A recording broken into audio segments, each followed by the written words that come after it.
கிறிஸ்துவின் கிறிஸ்தவம், இது வாழ்வின் வழி. Christianity of Christ. This is the way of life.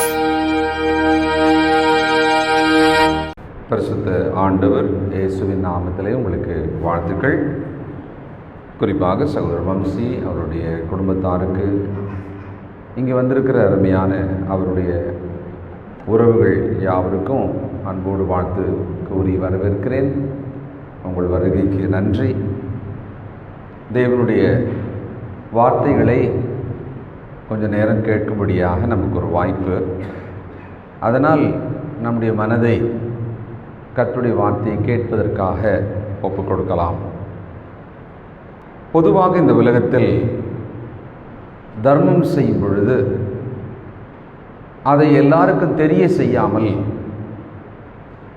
மறைத்து செய்தால் நல்லது, வலதுகை செய்வதை இடதுகை அறியாமல் செய்துவிட வேண்டும், பகட்டுக்காகவும் புகழ்ச்சிக்காகவும் தற்புகழ்ச்சிக்காகவும் விளம்பரத்துக்காகவும் மற்றவர்களுக்கு தர்மம் செய்வதை கொடுப்பதை செய்யக்கூடாது என்பது ஒரு பொதுவான அறிவு. கிறிஸ்தவர்கள், தேவனுடைய பிள்ளைகளாகிய நமக்கு நாம் என்ன கொடுக்கிறோம் என்பதிலே தேவன் கவனமாக இருக்கிறார். ஆனால் நாம் கொடுத்துத்தான் அவருக்கு வயிறு நிரம்ப வேண்டும், அவர் உடை உடுக்க வேண்டும், அவர் வாழ வேண்டும் என்கிற அவசியம் இல்லை. அதனால தான் நாம் இங்கே கடவுளை போன்ற ஒரு உருவத்தை வைக்கவில்லை, உடை உடுத்தி உணவை படைத்து நாம் எதையுமே செய்வதில்லை. கையினாலே இப்படி கட்டப்பட்ட ஒரு கோவிலானால் அதற்குள் எந்த மதமானாலும் சரி தெய்வம் இருக்கவில்லை. அப்படி தான் நம்முடைய வேதம் சொல்லுது. எங்கே தான் இருப்பார்? அவர் படைத்த மனிதனாகிய நம்முடைய இருதயத்துக்குள்ளே தான் அவர் இருப்பார். ஏன்னா நாமே ஆலயம் என்று வேதம் சொல்லுகிறது. அப்போ கடவுளுக்காக நான் ஒன்றை கொடுப்பேன் என்றால் அது ரொம்ப நல்ல விஷயம். ஆனால் அதை கொடுக்கிறதை கடவுள் பார்ப்பார், அவர் பார்ப்பார். அந்த என்ன கொடுக்கிறோம், எதிலிருந்து கொடுக்கிறோம், கொடுத்த பிறகு என்ன நமக்காக வைத்திருக்கிறோம், நம்முடைய கொடுத்தலில் இருக்கிற தியாகம் என்ன, இதெல்லாத்தையும் கடவுள் பார்ப்பார். சில நேரங்களில் உலகத்தில் பார்க்குறோம், வைர கிரீடங்களை, பொன் அலிங்கலன்களை, மிகப்பெரிய நிலபுலன்களை கடவுளுக்காக மனிதர்கள் கொடுக்குறாங்க. பெரிய அளவுக்கு வள்ளலாக அந்த காலத்திலிருந்து கோயில்களுக்கும் தேவாலயங்களுக்கும் மற்றும் எந்த மதத்தில் இருந்தாலும் நிறைய கொடுத்தவர்கள்லாம் இருக்காங்க. ஆனால் இன்றைக்கு நாம் ஒரு குறிப்பிட்ட வசன பகுதி அதை நம்ம பார்க்க போகிறோம். God is watching when you are giving. This is a truth. Every Christian must keep it in mind. When I give something, my God is watching.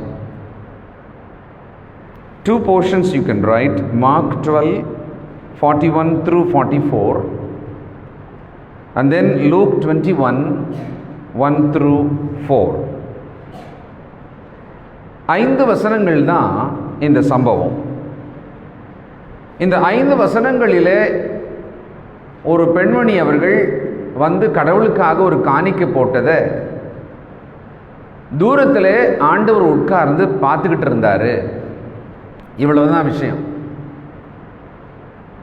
இந்த சம்பவத்துக்குள்ளே நமக்கு சொல்லிக் கொடுக்கிற பாடம், அதை தான் இன்னைக்கு பார்க்க போகிறோம்.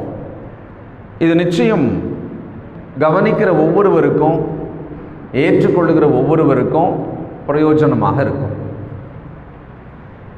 இப்போ மார்க்கு 12ஆம் அதிகாரம் 41 காணிக்கை பெட்டி.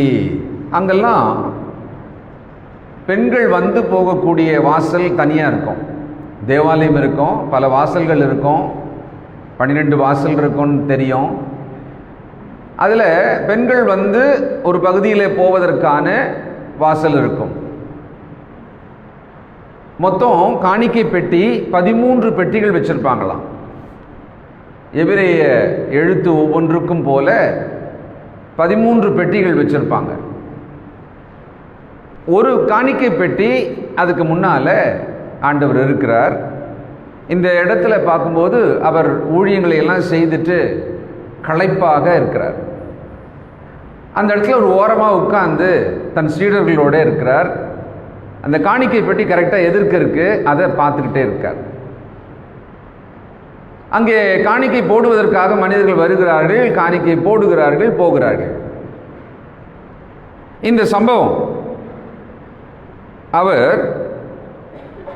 காணிக்கை பெட்டி அருகே உட்கார்ந்து பார்த்து கொண்டே இருக்கிறாராம். அப்புறம் பாருங்க, நல்லா கவனிங்க. ஜனங்கள் காணிக்கை பெட்டியில் பணம் போடுகிறதை பார்த்து கொண்டிருந்தார். இப்படி தான் ஒரு முறை ஒரு சபை எல்லாரும் வந்து உட்கார்ந்துருக்காங்க, நடந்துக்கிட்டே இருக்குது. காணிக்கை நேரம் வந்துச்சு. அப்போது நம்ம காணிக்கை பை இருக்கு இல்லையா, வழக்கமாக எடுத்துன்னு போகிறவங்கள அந்த பிரசங்கர் நிறுத்திட்டார். நிறுத்திட்டு அவர் எடுத்துக்கிட்டு அப்படியே எல்லார்கிட்டையும் போனாராம்.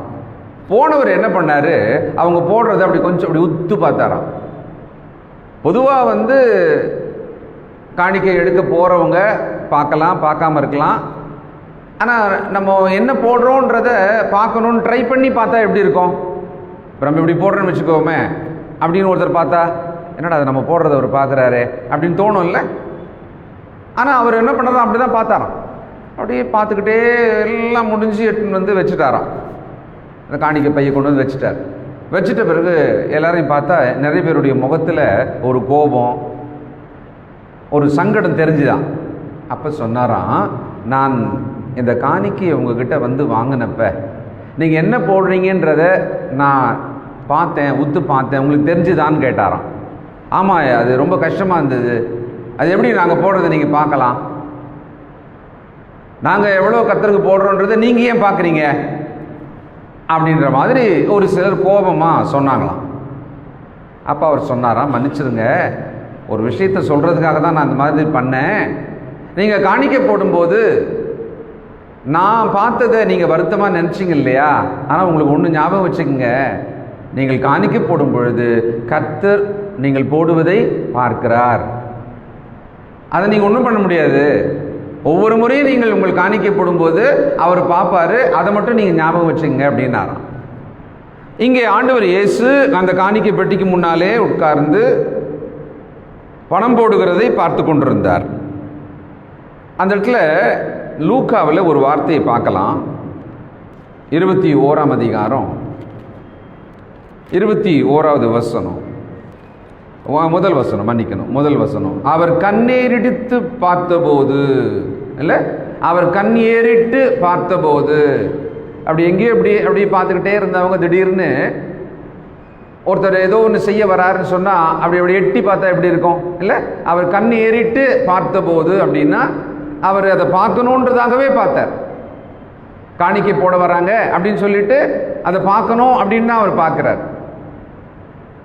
ஆண்டவர் இயேசு நாம் என்ன கொடுக்கிறோம் என்பதை பார்க்கிறார்.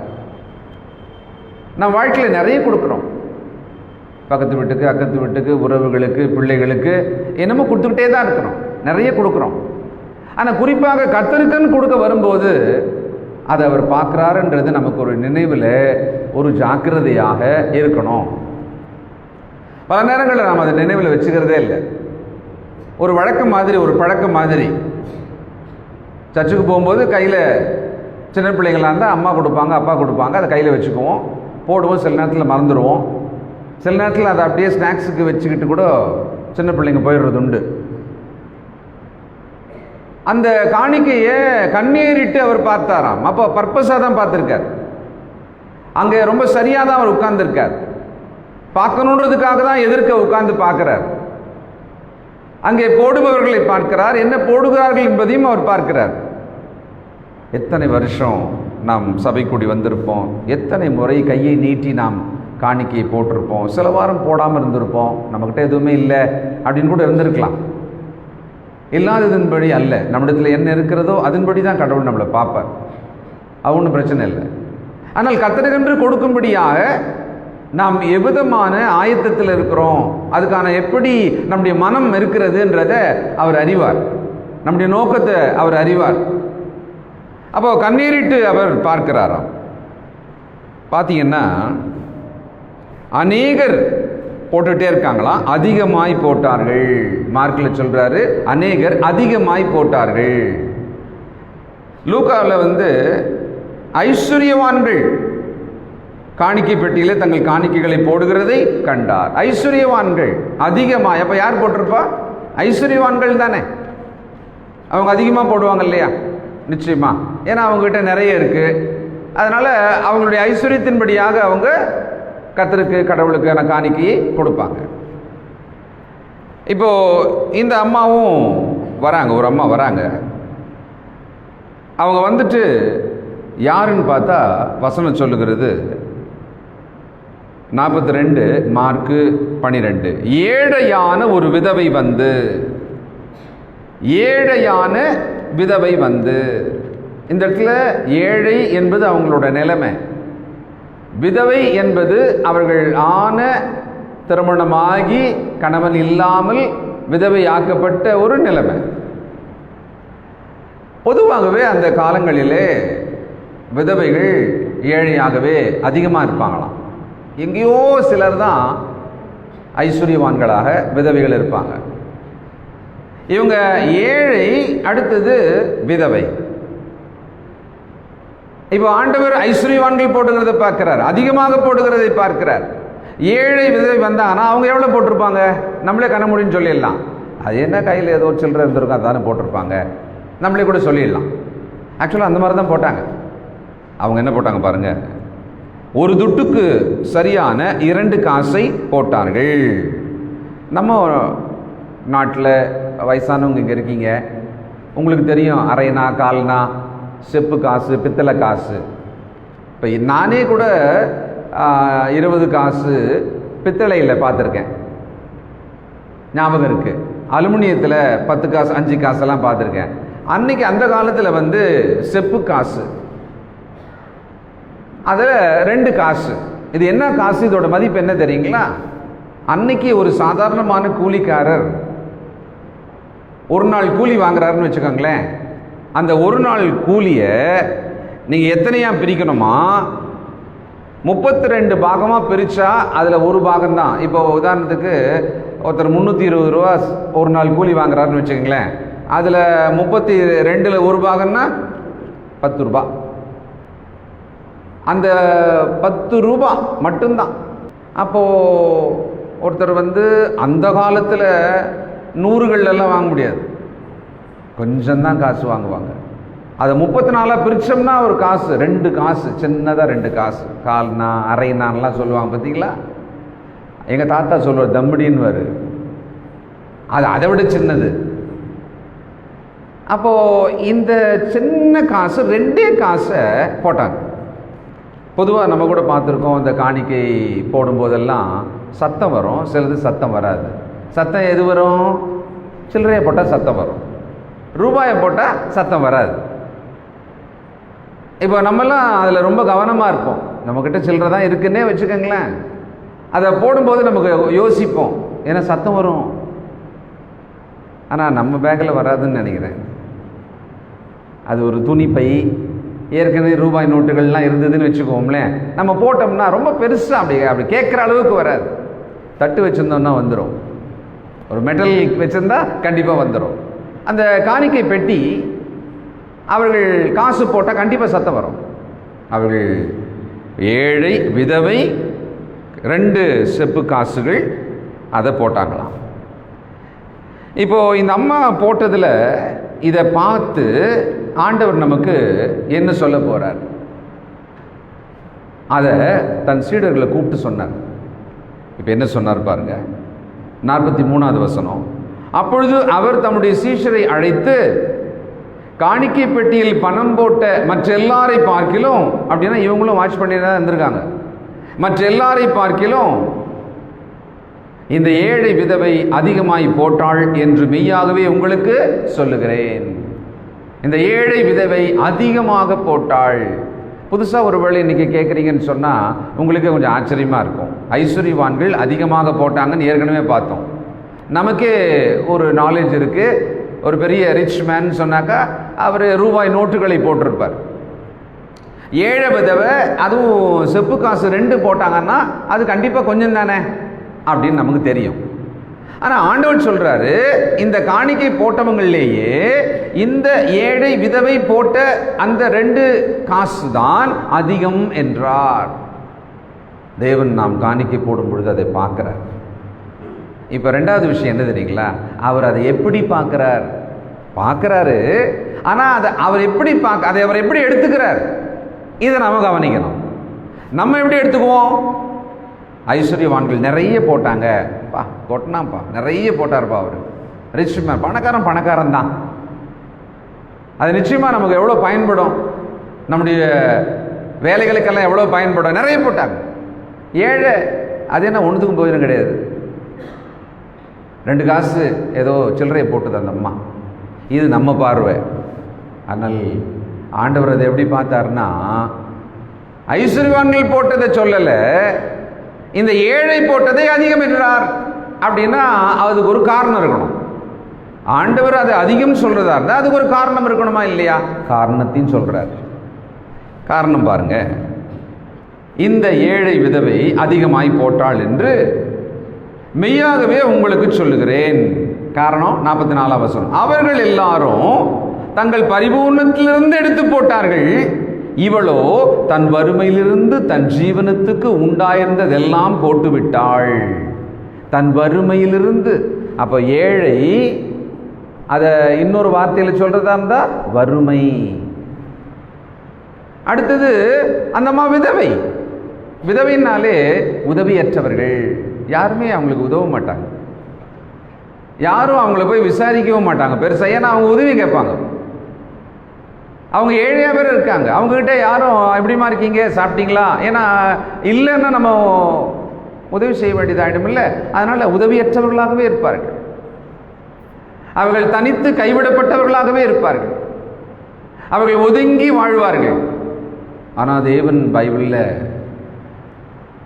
ஏழை விதவைகள் அல்லது விதவைகள் அப்படின்னு சொன்னாலே அவங்கள கவனிக்கணும், அவங்களுக்கு உதவி செய்யணும், அவர்களுக்கு நன்மை செய்யணும் அப்படின்னு கட்டளை கொடுத்திருக்கிறார். உதாரணத்துக்கு யாத்திராகமம் 22ஆம் அதிகாரம் 22வது வசனம். விதவையையும் திக்கற்ற பிள்ளையையும் ஒடுக்காமல் இருப்பீர்களாக. அவர்களை ஒடுக்காதீங்க. விதவையும் திக்கற்ற பிள்ளையும் ஒடுக்காதீங்க. அவர்கள் ஒடுக்கப்படுவாங்க. ஏன்னா கேட்கறதுக்கு ஆள் இல்லைல்ல. அவர்கள் குடும்பமே அவங்கள விசாரிக்காது. ஏன்னா ஏழையா இருக்காங்க. சொத்து இருந்தா எல்லாரும் கவனிப்பாங்க அதை வாங்குற வரைக்கும். அப்படி இல்லைன்னா ஏழையா இருந்தா அவர்களை கைவிட்டுருவாங்க. உபாகம் 24ஆம் அதிகாரம் 19. Deuteronomy 24:19.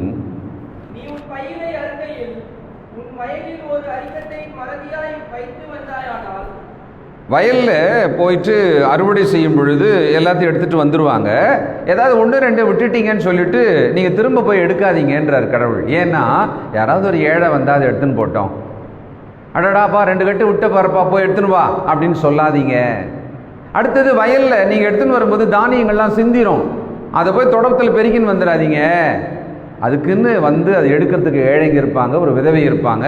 அவங்க வந்து அதை எடுத்துக்கிட்டோம், நீ கட்டு போட்ட அந்த அரிக்கட்டை மட்டும் நீ எடுத்துன்னு வந்துரு. அப்போ தேவன் ஒரு விதவை, அவர்கள் பசி, அவர்கள் ஆகாரம், ஒரு ஏழை, அதை அவர் அறிந்திருக்கிறார். மனுஷனுக்கு கட்டளை கொடுக்கிறார், ஒடுக்காத. வயல்ல தானியங்கள் சிந்தனை விட்டுட்டு அதை அவங்க வந்து எடுத்துக்கிட்டோம். ஏழைகளை ஆதரியுங்கள், விதவைகளை ஆதரியுங்கள்ன்றார். புதிய ஏற்பாட்டில் சொல்றாரு, திக்கற்றவர்களும் விதவைகளும் படுகிற கஷ்டத்துல அவர்களுக்கு உதவி செய்வதற்கு பேர் தான் பக்தி. அதான் பக்தி. அதுவும் எப்படிங்களா? சுத்தமான பக்தி. ஏழைகளை விதவைகளை ஆதரிக்க தேவன் சொல்றார். இப்ப இந்த அம்மா போட்டதை சொல்லிட்டாரு, காரணம் சொல்றாரு, தன் ஜீவனத்துக்கு உண்டானதை, வறுமையில் இருக்கிற அந்த அம்மா தன் ஜீவனுக்கு உண்டானதை காணிக்கையாக போட்டார்கள். அப்படின்னா என்ன அர்த்தம் தெரியுங்களா? அந்த 2 துட்டு இருக்குல்ல, அதை வச்சு தான் அவங்க சாப்பிடணும். அன்னைக்கு அதை போட்டாங்க. இப்போ நம்மளா இருந்தா பக்கத்தில் இருந்தோன்னா என்ன பண்ணலாம்? அவங்கள, ஏம்மா புத்தி இருக்குதா, நீ அதில் 1 காசு வச்சுக்கலாம்ல, 2 இட்லி வாங்கி சாப்பிடலாம்ல, இது என்ன முட்டாள்தனமாக இருக்கு? அடுத்த வேளை ஆகாரத்துக்கு உங்ககிட்ட இதுதான் இருக்குது, இதை போய் நேராக கோயிலில் போட்டீங்க, பார்த்தா நம்ம நிச்சயமாக அவங்கள கண்டிக்கலாம். இது ஞானம் இல்லை, இது ஒரு அறிவான விஷயமே இல்லை. ஆனால் ஆண்டவர் அதை ஏற்றுக்கொண்டார், அதை ஏற்றுக்கிட்டார், அதிகமாக போட்டதாக பாராட்டினார். அந்த அம்மா பேர் இல்லை, ஏழை விதவை 2 காசு, அவ்வளோதான். இப்போ அந்த ஒரு இடத்துல அவங்க என்ன பண்ணாங்க? அவங்க காணிக்கை போடும்போது தேவனை தான் ரொம்ப நேசிக்கிறத நினைச்சாங்க. அடுத்தது தேவனுக்கு தான் தியாகமாக கொடுக்கும் ஒரு இடம் வந்தப்ப அவங்க தியாகமாக கொடுத்தாங்க. அப்ப நம்முடைய காணிக்கைகள் என்பது நம்முடைய அதிகத்திலிருந்து செய்வதா கொஞ்சத்திலிருந்து செய்வதா அது பிரச்சனை இல்லை. ஆனால் தேவனுக்கு எது ரொம்ப பிடிக்கும்னா, நாம் அவரை நேசித்து அவருக்கு தருவதை அவர் விரும்புகிறார், மனப்பூர்வமாக தருவதை அவர் விரும்புகிறார். இன்னொன்று, நீங்கள் நல்லா யோசிங்க, கிறிஸ்தவங்களாக இருக்கலாம், மற்ற மதமாக இருக்கலாம், நல்ல ஒரு பாயிண்ட்டை ஞாபகம் வச்சுக்கோங்க. பூமியிலே கடவுள் பேரில் போடுற எந்த ஒரு பணமும் நேராக கடவுள்கிட்ட போய் சேரவே சேராது, அவர்கிட்ட போய் சேராது. நாம் போடுகிற அந்த பணம், நாம் கொடுக்கிற அந்த காணிக்கை என்பது மனிதராகிய நாம் தான் நல்லதுக்கு நாம் பயன்படுத்தி அதை செலவு செய்து கொண்டிருக்கிறோம். எங்கேயுமே உலகம் ஃபுல்லாக இதே தான். ஆனால் கடவுள் பேரில் நாம் அதை செய்யணும். அதை அந்த சபை நல்லதுக்காக பயன்படுத்தணும், இவ்வளவுதான். அது நேராக கடவுள்கிட்ட போயிட்டு அங்கே ஒரு பெட்டியில் போய் விழுமானா அப்படிலாம் ஒன்றும் கிடையாது, அப்படி கிடையவே கிடையாது. அதனால தான் தேவன் சொல்றாரு, மனிதர் கையினாலே பணிவிட பண்ணி நான் இருக்கணுன்ற அவசியம் எனக்கு இல்லை.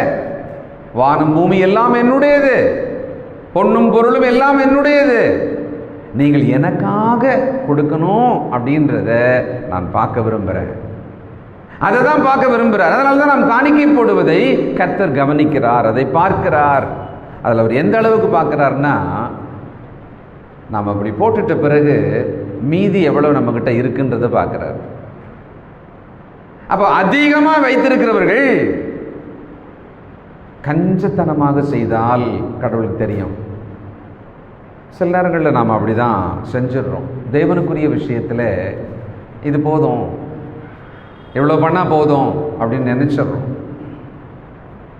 ஆனால் அந்த அம்மா தன் ஜீவனத்துக்கு, தன் சாப்பாட்டுக்கு, அடுத்த வேளை சாப்பாட்டுக்கு செலவு செய்யக்கூடியதை அவர்கள் கொடுத்தார்களாம். இதை உட்கார்ந்து ஆண்டவர் பார்த்துக்கிட்டே இருந்திருக்கார். மற்றவர்கள் எல்லாரையும் விட அவள் அதிகமாக போட்டாள். பாருங்க, லூக்கா இதே சம்பவம் 4வது வசனம் 21ஆம் அதிகாரம். அவர்கள் எல்லாரும் தங்கள் பரிபூரணத்திலிருந்து தேவனுக்கென்று காணிக்கை போட்டார்கள். இவளோ தன் வறுமையிலிருந்து தன் ஜீவனத்துக்கு உண்டாயிருந்த எல்லாம் போட்டு விட்டாள். அப்போ நல்லா தெரியுதில்ல, அவர்கள் அதிகத்திலிருந்து அதை செய்தார்கள், இவர்கள் தன் வறுமையிலிருந்து தனக்கு உண்டானதை அப்படியே கொடுத்து விட்டார்கள். அப்போ இதை நம்ம என்ன காணிக்கை கொடுக்குறோமோ அதை பார்க்க முடியுது, அதை வேல்யூ பண்ண முடியுது கடவுளால். அப்படியானால் நாம் கடவுளுக்கென்று காணிக்கை கொடுக்குற விஷயத்தில் எப்படி கொடுக்குறோம், நம்முடைய மனம் எப்படி இருக்கிறது, அந்த விஷயத்தில் எப்படி நாம் செஞ்சிட்ருக்கோம். சில நேரங்களில் வீடுகளில் இப்படியெல்லாம் பேசுகிறது உண்டு. கடவுளுக்குன்றது காணிக்கை போடணும் தானே, நம்மக்கிட்ட காணிக்கைன்னு எடுக்கப்படும் போது போடணும். ஏதோ ஒன்று போடு, காணிக்கை போடணுன்றதுக்காக போடலாம்ல. அதனால் வருமானத்தில் கணக்கு பண்ணி இவ்வளோ கடவுளுக்கு கொடுக்கணும், இப்போ வாடகை கொடுக்கணும், கரண்ட் பில்லு கட்டணுன்ற மாதிரி கடவுளுக்கு இவ்வளோ கொடுக்கணும்னு கணக்கு பண்ணணுமா என்ன? சில நேரத்தில் நம்ம சொல்கிறோம், எதுலேருந்து எடுத்து கொடுக்கறது? வரவை விட மேலே நமக்கு செலவு இருக்குல்ல, அப்போ எதுலேருந்து எடுத்து கொடுக்கறது? இப்படி கூட சில நேரத்தில் பேசுறது உண்டு. அப்புறம் அவனை காணிக்கையே போட்டுட்டாக்கா அப்புறம் எப்படி போடுறதுக்கு தான் நிறைய பேர் இருக்கிறாங்கல்ல. நம்ம ஒருத்தர் போடலன்னா ஒன்றும் குறைஞ்சிடாது, 100 பேரில் 99 பேர் நினச்சா என்ன ஆகும்? அப்போ நம்ம இப்படிலாம் யோசிக்கிறோம். அந்த அம்மா பாருங்க, ஏழை அதிலும் விதவை, தன்னிடத்தில் இருந்த அடுத்த வாழ்வாதாரத்துக்கான 2 துட்டு 2 காசு அதை அவர்கள் கர்த்தருக்கென்று போட்டார்கள். கர்த்தருக்கென்று நாமோ கொடுக்கிற விஷயத்தில் அவர் கவனிக்கிறார்னு சொன்ன பார்த்தீங்களா? அதுக்கு ஆதாரம் 2 விஷயம் காமிக்கிறேன். 3 உதாரணங்கள். இப்போ முதல் உதாரணம், இந்த அம்மா போட்டதை பார்த்தாரு, மீதி இல்லாமல் போட்டாங்கன்னு பார்த்தாரு, மற்றவங்க அதிகத்தில் போட்டதாக சொன்னார். இதெல்லாம் இங்கே பார்த்துட்டோம். இப்போ இன்னொரு 2 உதாரணம் உங்களுக்கே தெரியும்னு நினைக்கிறேன். அப்போஸ்தலர் நடபடிகள் 5ஆம் அதிகாரம் 1-11 வசனங்களில் அனனியா சப்பீரா அப்படின்ற கணவன் மனைவி அவர்கள் என்ன பண்ணாங்க? தங்கள் சொத்தை விற்றாங்க. அதை கொண்டு வந்து பாதத்தில், அப்போஸ்தலர் பாதத்தில் வச்சாங்க. இந்தாங்க, இவளுக்கு தானே விற்றீங்க? ஆமாம் நாங்கள். ஆனால் என்ன பண்ணாங்க? அவங்க கொஞ்சத்தை எடுத்து தங்களுக்காக வச்சுக்கிட்டு மாய்மாலம் பண்ணாங்க. அப்போ கர்த்தருக்கென்று கொடுக்கும் பொழுது அதில் ஒரு மாய்மாலம் பண்ணோன்னு வச்சுக்கோங்களேன், அதிகமாக செய்கிற மாதிரி காமிக்கிறத மாதிரி ஒரு மாய்மாலம் இருந்ததுன்னா அந்த மாய்மாலத்தை கர்த்தர் பார்க்குறார். இது 2வது உதாரணம். 3வது உதாரணம் 2 கொரிந்தியர் 8ஆம் அதிகாரம் 1-5 வசனங்கள். அங்கே 3வது உதாரணம் இருக்குது. அங்கே என்ன தெரியுங்களா? ஒரு சிட்டி, அந்த சிட்டியில் இருக்கிற மக்கள், அவங்க கொடிய தரித்திரம், அதிகமான உபத்திரவம், ரொம்ப கஷ்டம், அவங்களுக்கு பஞ்சம் மாதிரின்னு வச்சுக்கோங்களேன். அந்த நேரத்தில் கொடுத்தாங்களாம் கடவுளுக்காக. அப்போ அதை வந்து எழுதி வைக்கிறார். மக்கதோனியா சபையார் கொடிய உபத்திரவத்தில் இருந்தாங்க அவங்க. ஆனால் அந்த உபத்திரவத்திலிருந்து கர்த்தருக்காக கொடுத்தார்கள். அதை பாராட்டுறார். அப்படியானா இந்த 3 விஷயத்தில் நாம் கற்றுக்கொள்வது என்ன? முதல் விஷயம், நாம் காணிக்கை போடும் பொழுது கர்த்தர் அதை பார்க்கிறார். நாம் காணிக்கை போடுவதை அவர் பார்க்கிறது அப்படின்னு இருக்குது பார்த்தீங்களா? எப்படி பார்க்கிறார்? நம்ம பார்க்குற மாதிரி பார்க்க மாட்டார். நம்ம பார்ப்போம், நிறைய காசாக இருந்தால் நிறையன்னு சொல்லுவோம், கொஞ்சம் காசாக இருந்தால் கொஞ்சம்னு சொல்லுவோம். ஆனால் அவர் தலைகீழ் சொல்கிறார், கொஞ்சம் காசை அது நிறைய அப்படின்றார். என்ன? இவர்கள் கொஞ்சத்திலிருந்து, தனக்கு உண்டானதிலிருந்து, தேவனுடைய ராஜ்யம்தான் முதல்ல, அவருடைய நீதி தான் முதல்ல அப்படின்னு வச்சதுனால தனக்கு உண்டான, தன் உயிருக்கு உண்டானதை அவர்கள் மொத்தமாக தப்பாம போட்டாங்களாம், தியாகமாக அவங்க போட்டாங்களாம். அப்போ அது ரொம்ப பெருசு, அது அதிகம்ன்றார். அப்படியானால் தேவன் தனக்கென்று கொடுக்கிற காணிக்கையை அதிகம் கொஞ்சம் என்று பார்க்கிறாரா? பார்க்கிறார். இது எப்படி பார்க்கிறாரு? நம்மக்கிட்ட என்ன மீதி வச்சிருக்கோம், நம்ம எவ்வளவு தியாகம் பண்றோம், நம்ம எப்படி கர்த்தருக்காக கொடுக்கிற திட்டம் இருக்கு, இதெல்லாம் அவர் பார்க்கிறார். கர்த்தருக்கென்று கொடுக்கிற விஷயத்தில் நாம் எப்படி இருக்கிறோம்? நம் காணிக்கை கொடுப்பதை கர்த்தர் பார்க்கிறார். ஒரு மனுஷன் பார்த்தா நம்ம கஷ்டமா இருக்குல்ல, நம்ம காணிக்கை போடும்போது நம்ம கையை எடுத்துன்னு வர ஒரு ஊத்து பார்த்தா எப்படி இருக்கும்? நம்ம கஷ்டமா இருக்கும். ஆனால் கர்த்தர் அதை பார்த்துக்கிட்டே இருக்கிறார்ன்ற ஞாபகமே நமக்கு இல்லாமல் நாம் காணிக்கை போட்டு கொண்டிருக்கிறோமா? அப்போ நாம் இந்த கொடுக்கிற விஷயத்தில் அவர் பார்க்கிறார் அப்படின்னா அங்கே 2 பார்க்குறார். ஒன்று நான் போட்டதை பார்க்குறாரு, இன்னொன்று பேலன்ஸ் என்கிட்ட பின்னால் என்ன இருக்குன்றதையும் பார்க்குறாரு. ஐஸ்வர்யவான்களுக்கு என்ன சொன்னார்? தங்கள் பரிபூர்ணத்திலிருந்து, அவ்வளோ நிறையத்திலிருந்து அவன் இதை போட்டான். இந்த அம்மா விஷயத்தில் தன் ஜீவனத்துக்கு எதுவுமே மீதி வச்சுக்கல இந்த அம்மா, அதை இந்த அம்மா 2 காசு போட்டாங்கன்னு. அப்போது நாம் கர்த்தருக்கென்று அதிகமாக காணிக்கை கொடுக்கணும்னா எப்போ கொடுக்கலாம்? நம்ம என்ன தெரியுங்களா சித்தாந்தம் வச்சுருக்கோம், இந்த பணம் ஒன்று வருது, வரட்டும், இந்த சம்பளத்தில் என்னால் கொடுக்க முடியல, இன்னும் கொஞ்சம் சம்பளம் அதிகமாகட்டும், கர்த்தருக்கு அதிகமாக கொடுப்பேன். எவ்வளோ தப்பு தெரியுங்களா இது? இது நம்ம கணக்கு, ஆனால் தேவனுடைய கணக்கு இது இல்லை. ஏன்னா அதிகத்திலிருந்து ஐஸ்வர்யவான்கள் கொடுத்ததை அவர் பாராட்டல, கொஞ்சத்திலிருந்து ஏழை கொடுத்ததை அவர் பாராட்டினார். அதை அதிகம் சொல்லிட்டார். அப்படியானால் நம்மிடத்தில் என்ன இருக்கிறதோ அதிலிருந்து கர்த்தருக்கென்று கொடுக்கிறதை அவர் பார்க்கிறார். அதிகமாய் கொடுக்கிறதில் கர்த்தர் பிரியமா இருக்கிறார். அதுல இன்னொரு சட்டம் ஒன்று இருக்கிறதாம். சிறுக விதைக்கிறவன் சிறுக அறுவடை செய்வான், பெருக விதைக்கிறவன் பெருக அறுவடை செய்வான். அப்ப நாம கொடுக்கிற விஷயத்துல நாம் என்ன நம்மகிட்ட இருக்கோ அதிலிருந்து அன்பினாலே கொடுப்பது. ஒரு குழந்தை ஒரே ஒரு பிஸ்கட் கையில் வச்சு சாப்பிட்றதுக்கு அப்படி வைக்குது. நம்ம கிட்ட போயிட்டு இந்த பாப்பா இருக்கு குடும்பமா கொஞ்சம் அப்படின்னு கேட்குறோம். அந்த பிஸ்கெட்டை எடுத்து அந்த கார்னரில் அதுக்கு மேலே சின்னதாக போட முடியாது, அதை பிட்டு கொடுக்குது. நம்ம என்ன பண்ணுவோம், சரி இல்லை வேணான்னு ஓடாமல் என்ன பண்ணிச்சு குழந்தை, நெகத்தில் பிட்டு கொடுத்ததே, ஓகே வெரி குட் அப்படின்னு சொல்லிவிடுவோம். அதே மாதிரி இன்னொரு குழந்தைகிட்ட அதே மாதிரி பிஸ்கெட் இருந்தது. அப்போது நம்ம கேட்குறோம் குடும்பமா பாப்பாக்குன்னு கேட்குறோம். அதே மாதிரி சின்னதாக பிட்டுட்டு அது வாயில் போட்டுட்டு அந்த 95% பிஸ்கெட் இருக்குல்ல அதை அப்படியே பக்கத்தில் குழந்தை கொடுத்தது. இப்போ நம்ம யாரை பாராட்டுவோம்? ரெண்டாவது. முதல்லையும் கொடுத்த மாதிரி தான் தெரியுது, ஆனால் 95% குழந்தை கையில் வச்சிருந்தது. இன்னொரு குழந்தை 95% இந்த குழந்தைக்கு எதிர்கல்ல குழந்தை கொடுத்துருச்சு. இப்போ தெரியுதா எது பெருசு, எதை பாராட்டலாம்? தனக்கு கொஞ்சம் வச்சுக்கிட்டு அன்பினால் கர்த்தருக்கென்று பெரிதாக செய்வதை அவர் பார்க்கிறார். பெரிதாக என்ன, அவ்வளவுதான் இருக்கு, அதுல இருந்தே நான் செய்யறேன், அதையே நான் மொத்தமாய் கொடுக்கிறேன், கர்த்தருக்காக நான் அப்படியே செய்யறேன். நாம் கடவுளுக்கென்று கொடுக்கிறதை அவர் பார்க்கிறார். இப்போ நாம கடவுளுக்குன்னு காணிக்க கொடுக்க வர்றோம்னு வச்சுக்கோமே, அதுல இன்னொரு விஷயத்தை ஞாபகம் வச்சுக்கணும். நம்ம அதை மட்டும் வாசிப்போம். 2 கொரிந்தியர் 8ஆம் அதிகாரம். இது நிறைய கிறிஸ்தவர்கள் நினைவில் வச்சுக்கிறது இல்லை, தெரியும். ஆனால் 2 கொரிந்தியர் 8ஆம் அதிகாரம் 5வது வசனம், மேலும் தாங்கள் நினைத்தபடி மாத்திரம் கொடாமல் தேவனுடைய சித்தத்தினாலே முன்பு தங்களை தாமே கர்த்தருக்கும் பின்பு எங்களுக்கும் ஒப்பு கொடுத்தார்கள். நல்லா கவனிச்சிங்களா? தங்களை தாமே கர்த்தருக்கு. நம்ம கையில் இருக்கிற பணத்தை கொடுக்கறதுக்கு முன்னால கடவுள் எதை கேட்கிறாராம்? உங்களை கொடுங்க, எனக்கு உங்களை முதல்ல எனக்கு கொடுங்க. இல்லை, இதுதான் தேவன் நம்மகிட்ட எதிர்பார்க்கிறார். நம்மை கடவுளுக்கென்று ஒரு காணிக்கையாக கொடுக்கணுமா? அப்படி கொடுக்கிறவங்க தான் தங்கள் கையில் இருக்கிறதையும் மொத்தமாக கொடுப்பாங்க.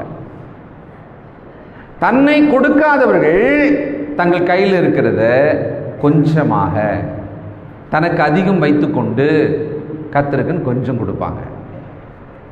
இதுதான் கொடுக்கும் பொழுது ஒருவர் தேவ வசனத்தின்படி தன்னை வச்சுக்க வேண்டிய ஒரு நிலைப்பாடு. இந்த ஸ்டாண்டில் தான் நம்ம நிற்கணும். நம்மையே கடவுளுக்கென்று கொடுக்கணும். சில நேரத்தில் கணவன் மனைவி இந்த பர்த்டே வெட்டிங் டே எல்லாம் வரும் பொழுது என்னங்க ஒய்ஃபுக்கு எதனா வாங்கி கொடுத்தீங்களா? அப்போது ஒரு டைலாக் ஒன்று இருக்குது, என்னையே கொடுத்துட்டேனே நான் வேறு என்ன கொடுக்கறது இல்லை அப்படி சொல்லி தப்பிப்பாங்க. ஏன்னா அவங்க கேட்கும்போது தான் இவருக்கு இன்றைக்கி வெட்டிங் டேனே ஞாபகம் இருக்கும்.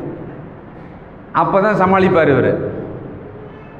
அப்போ தான் மனைவிக்கு பிறந்த நாள்னு ஞாபகமே வரும், ஷாக்காக வர அவர். ஆனால் அதை சமாளிக்க என்னையே நான் கொடுத்துட்டேங்க மொத்தமாக அப்படின்பார். விளையாட்டா இப்படி சொல்லி பழகிறோம், விட்டுருங்களேன்.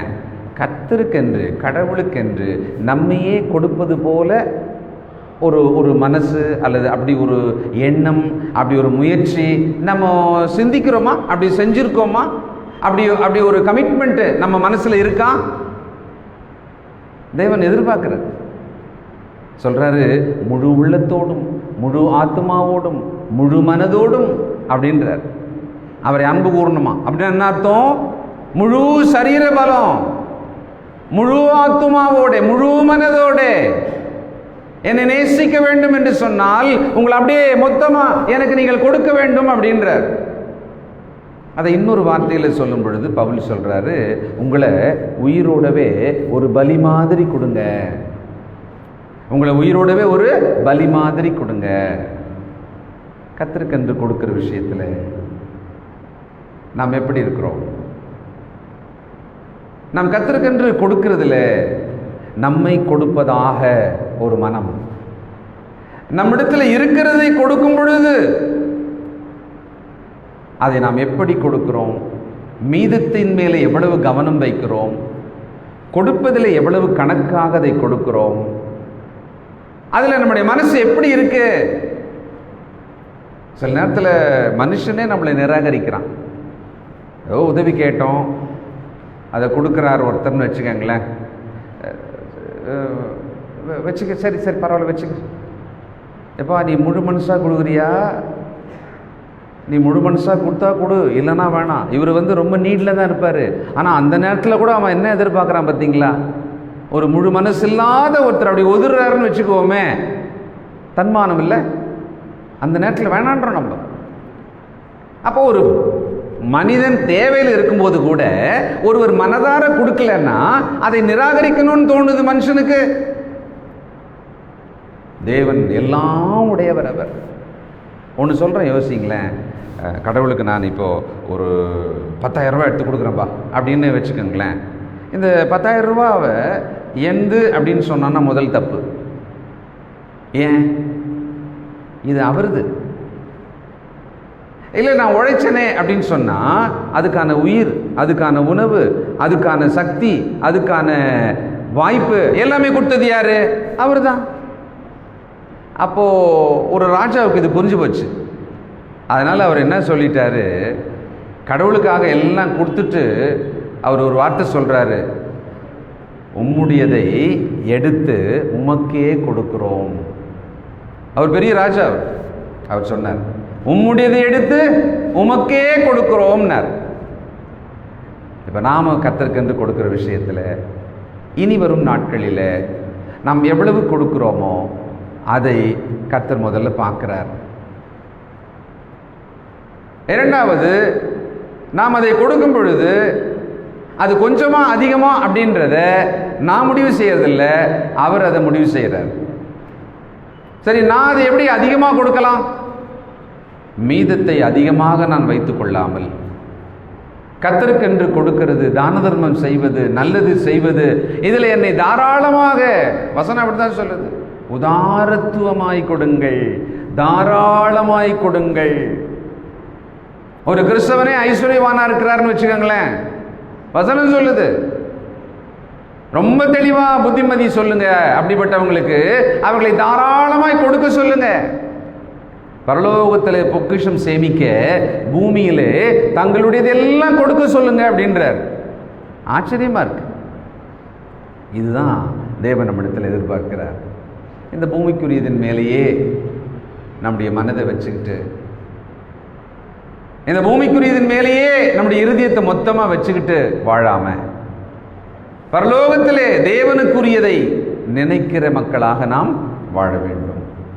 ஆக கடவுளுக்கென்று நாம் கொடுக்கிற விஷயத்தில் அவர் பார்க்கிறார்.